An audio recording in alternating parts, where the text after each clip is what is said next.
গরুটার কি এমন হয়েছিল যে আমরা এত রাতে এ পর্যন্ত এই খামারে আসতে হলো? আসসালামু আলাইকুম, আমি হচ্ছে আলমগীর হোসেন। খামারের মুখ থেকে আমরা সম্পূর্ণ তথ্য শুনি। 18 মাস। এই 18 মাসের বকনাটি দেখুন কি সমস্যা। পাথর নাকি কাটতেছে, পেট ফাঁপা আসলে পেট অনেক বেড়েছে। তারপরে পা একটা লং উঠতেছে, নাকে দিয়ে পানি যাইতেছে না। নাকি দিয়ে আবার কাশি দিছিল নাকি? হ্যাঁ, কাশি দিতে। হ্যাঁ, এই সবগুলো সিগন্যাল এই বাচ্চাটার মধ্যে আছে। আসলে মূলত এটি হচ্ছে আপনার mobile equivalent fever. Mobile equivalent ফিভারে কি কি সমস্যা হয় আসলে আপনারা জানেন না অনেকে।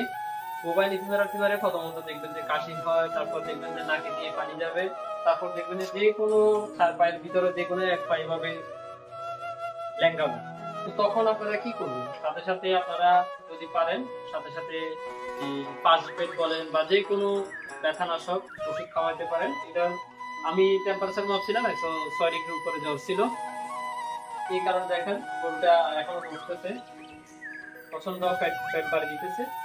তো আপনারা শতবার চেষ্টা করবেন যে গরুটাকে কিভাবে সেফ রাখা যায়, গরুটাকে কিভাবে ফ্যাটের ভিতরে যে গ্যাসটা ইনস্ট্যান্ট যে গ্যাসগুলো হচ্ছে এগুলো কিভাবে কমা যায়।